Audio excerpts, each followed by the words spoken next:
Must be Terry's cologne.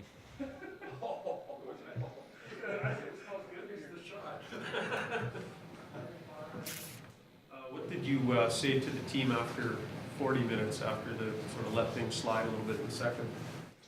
It was very simple. I encouraged them to go back to playing how we did in the first. I went through all the chances after the second period, and every one of them we had numbers. Like we had guys on top of the puck, but we weren't breaking the puck. And when we got a hold of it, we were almost like in a panic mode a little bit, and we weren't doing things cleanly. And I think that's a big part of your confidence when your team's not doing very well, and suddenly you're up in the game where you think you should, have a little bit of swagger, and it's almost like, oh man, they might score. What if they score next? And sure enough, when you come off the game after playing so well and start to play too safe and with no confidence, that's what happens. Suddenly it's an even game again. So we just kind of refocused them, and they were excellent. They took the direction well. I'm not sure he was the first star of the game or anything like that, but can you evaluate Briz Gallup? Yeah, I like Briz. Briz, I like the way he battles in the net, right, when there's traffic on him. And our last game on our penalty kill, he was excellent. He made some big saves, and tonight when we needed him, he was good. The other side of that was his sixth game in the last 8 and won it. Does that basically mean that he's now the #1 goaltender? No, it just means that he's played 6 of the last 8. Both our goalies are more than capable of being the #1 guy. Dubes has already had a lot of starts. We're just trying to get Briz up to speed. I think he's earned his starts, and it's important to get a guy like him some workload now. Like his body's ready for it, and see how he reacts. And I understand you've got some kind of plan that you've already laid out with the goalies going forward to the Olympic parade. Can you expand and expound on that a little bit? Well, we're not splitting an atom. Freddie and I sat down, went through the schedule, and said, "Hey, how does this look on these starts?" The starts have Briz starting more than Dubes up to that point, and then we can reevaluate it after we come back from the break. But there's not a whole lot to read into it, Terry. It's just we sat down and mapped it out, where usually in my past I've always kind of had it in my head, and usually went with whoever was playing well, and we just kind of went the other way with it. Said let's get it down, let's get a schedule and see if we can stick with it through the end. Alice, what growth have you seen in Marinchen's game from first call up to second call? Well, he's more assertive. I think when you get the first one, you're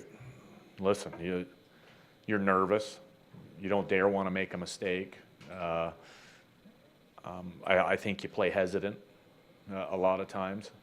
And, when we set him back, Craig and I sat with him, and we gave him a very clear outline of what we needed him to do to be better at. And most of it comes from being assertive and playing like he does in the American League. And he's come back, and he's done that for the most part. He's still got a lot of growing to do. He's got a lot to learn about the game. But the thing he gives us back there is size, and he's not a heavy guy yet. He still looks like a boy. But his range with that stick, he can get us out of trouble with that long range. You talk about the team going into panic mode. I mean, do you feel that they really learned something tonight? Well, yeah, like the one thing that I was encouraged by was once we got the lead back, I thought we were playing an intelligent game with the puck. Suddenly there were no more turnovers. In that second period, we turned over, I think, 3 or 4 that cost us. We played with confidence in our own zone, which meant that we didn't spend a ton of time in it. And anytime you can get success by playing the right way, it only breeds that for the future. The audition process for Taylor and Team Canada, it's kind of out of his hands now. You've talked about building a little bit more defensive responsibility into his game. the question is, can they trust this player in that regard, if he's going to make this team or not? Can you maybe just speak to the improvement in that side of his game and how maybe that could relate to an international tournament? Well, he has. He's Taylor firmly wants to be the. He wants to win, number one, and number two, he wants to be the best left winger in hockey.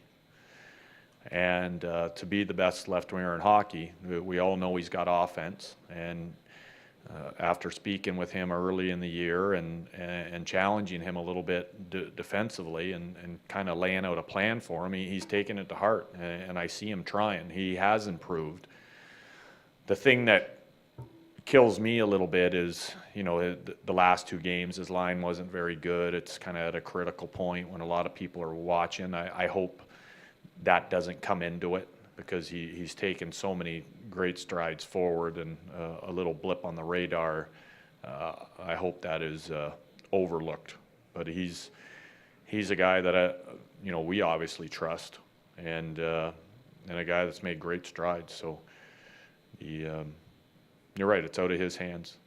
Those guys putting together those teams, Canada, U.S., all the country, that selection process is about as tough as it gets.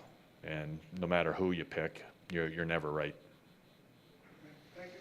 Hey, who are the usual suspects here? Tomorrow, if you're coming, we're going to practice a little bit earlier. Try something new. We'll be on the ice at 8 a.m. All right?